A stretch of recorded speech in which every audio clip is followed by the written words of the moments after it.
சில பேர் சொல்லலாம், யாருக்கு தெரியும் சாமி கிருஷ்ணர் வாழ்ந்தாரா இல்லையான்னு.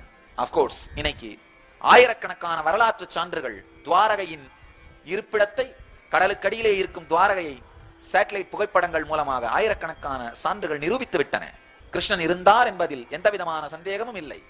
ஆனா இதை தாண்டி ஒரு அருமையான ஒரு தமிழ் பாடல், கற்பனை என்றாலும் கற்சிலை என்றாலும் கந்தனே உனை மறவேன்னு ஒரு அருமையான ஒரு பாடல். இந்த மாதிரி அந்த கிருஷ்ணன்ற ஒரு கான்செப்ட் என்ன பொறுத்த வரைக்கும் உண்மையிலேயே அவர் வாழ்ந்திருந்தா மட்டும்தான் இவ்வளவு பெரிய ஒரு கான்செப்டை ரெக்கார்டே பண்ணியிருக்க முடியும்.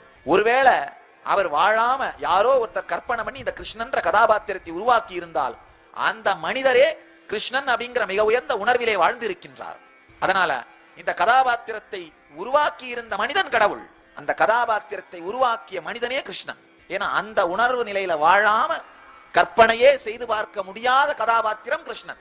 அதனால கற்பனையின் இருப்பினாலேயே தன் இருப்பை நிரூபிக்கக்கூடிய மிக உயர்ந்த கற்பனை கிருஷ்ணன். கற்பனையின் இருப்பினாலே தன் இருப்பினை நிரூபிக்கக்கூடிய அளவுக்கு உயர்ந்த கற்பனை என்பதனால் அவன் கற்பனையாக இருப்பதற்கு வாய்ப்பே இல்லை.